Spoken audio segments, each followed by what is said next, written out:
কে গরিবরা? কি অবস্থা তোমাদের? কোথায় যাবা? দেশ ছেড়ে পালাবা? পালানোর রাস্তা নাই কিন্তু। আজকে সারাদিন যাবৎ ফেসবুকে একটা বিষয় খুবই ভাইরাল। আমাদের অন্তর্বর্তী সরকারের খুবই বিতর্কিত একজন উপদেষ্টা, অর্থাৎ আওয়ামী লীগ সরকারের সময় বলা হয়ে থাকে তিনি আপনার সরকারের সাথে লিয়াজু রেখে অনেক সুযোগ সুবিধা নিয়েছিলেন।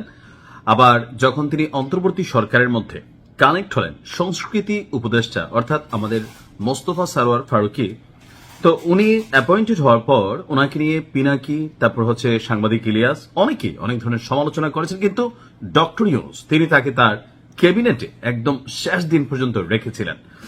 তো সেই মোস্তফা সরোয়ার ফারুকী তিনি কি দেশে আছেন নাকি বিদেশে আছেন?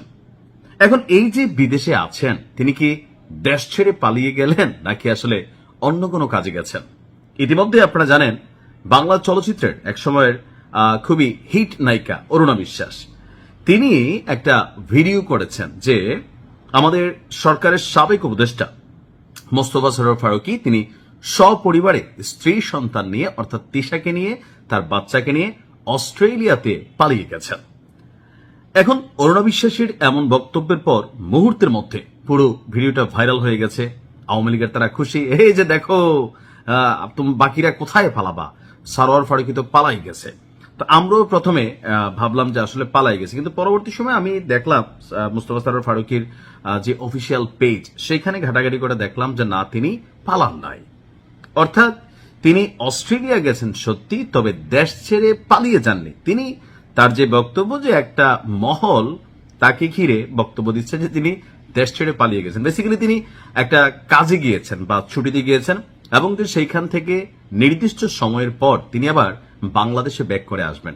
তো তাহলে এই যে প্রোপাগান্ডা বা এই যে আওয়াজ টাওয়াজ আসছে কারণটা কি? কারণটা হচ্ছে আমাদের অন্তর্বর্তী সরকারের যে পররাষ্ট্র উপদেষ্টা সাবেক তৌহিদ ভাই তিনি কিন্তু অনেক বক্তব্য দিয়েছেন, যে বক্তব্যগুলোকে ঘিরে এই সরকারের বা এই সরকার না মানে অন্তর্বর্তী সরকারের অনেক কিছু, যে কিচেন ক্যাবিনেট প্রতি মঙ্গলবারে সেখানে বিশেষ মিটিং হইতো, সেই মিটিং সম্পর্কে সরকারের পররাষ্ট্র উপদেষ্টা তো দূরের কথা অনেক উপদেষ্টারাই কিছু জানতো না। ডক্টর ইউনূস কার সাথে আলোচনা করিয়া বড় বড় যে সিদ্ধান্তগুলো আছে সেগুলো নিতেন অনেক কিছু নাকি স্পষ্ট না, এবং এই ঘটনায় তিনি মার্কিনী সাম্রাজ্যবাদীকে অনেক ক্ষেত্রে বক্তব্য দিয়েছেন এবং কি বলেছেন যে অনেকেই এই সরকার ক্ষমতা ছাড়ার আগে যে অনেক উপদেষ্টারা তারা তাদের রেড যে পাসপোর্ট আছে, লাল পাসপোর্ট, এটা নিয়ে লাড়াচাড়া করতেছে, অনেকেই দেশ ছেড়ে চলে যাবেন, এরকম কিন্তু একটা গুঞ্জন এই তৌহিদ সাহেব তিনি কিন্তু মার্কেটে নিয়ে আসছিলেন। এরপরে জাতির মধ্যে একটা চিন্তা আসছে কখন যে কে পালিয়ে যায়, আবার পালানো যাবে না, এরকম কিন্তু অনেক আওয়াজ টাওয়াজ আসছে। এনসিপির পোলাপাইন দেখছি গরম করে ফেলছে মাঠ, যে কেউ যেন দেশ ছেড়ে পালাইতে না পারে। তো এর মধ্যে দুই একজন উপদেষ্টা তারা আবার চলে গেছেন, সরকারের বড় বড় পদে থাকা যারা অন্তর্বর্তী সরকারকে লিড করেছেন তারা অনেকে দেশ ছেড়ে গিয়েছেন। এখন কেউ যদি স্বাভাবিকভাবে দেশের বাইরে যায় তার নিয়েও কিন্তু ভেজাল লাগে। যেমন আমাদের কয়েকদিন আগে রাষ্ট্রপতি যিনি আছেন তিনি তার চিকিৎসার জন্য যুক্তরাজ্যে গেছেন, তো সেখান থেকেও কিন্তু একটা আওয়াজ চলে আসছিল যে পালাইছে রে পালাইছে, রাষ্ট্রপতি পালাইছে, কিন্তু তিনি আবার ফিরেও আসছেন।